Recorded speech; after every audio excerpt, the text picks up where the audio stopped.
начинала, как флейта, звучать.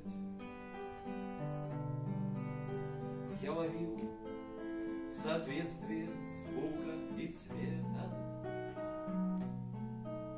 и когда забивала свой гимн стрекоза, меж зеленых ладов проходя, как комета, я-то знал, что любая росинка слеза, знал, что в каждой фасетке огромного ока, каждой радуге ярко стрекочущих крыл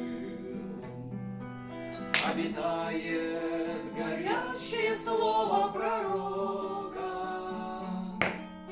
Я дамову тайну, я чудом открыл. Я любил свой мучительный труд, эту кладку слов, скрепленных их собственным цветом, загадку. Яркость чувств и простую разгадку ума. В свой, правда, мне виделась правда сама. Был язык мой правдив, мысли с верою соприкасались,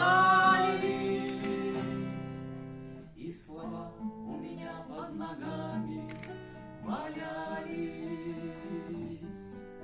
И еще я скажу, собеседник мой прав.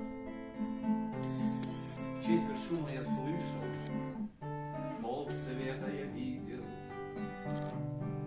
но зато не унизив ни близких, ни трав, равнодушием очи земли не видел. И пока на земле я работал, приняв дар студеной воды и пахучего хлеба, надо мною стояло бездонное небо. Звезды падали, падали мне на руках. Надо мною стояло бездонное небо.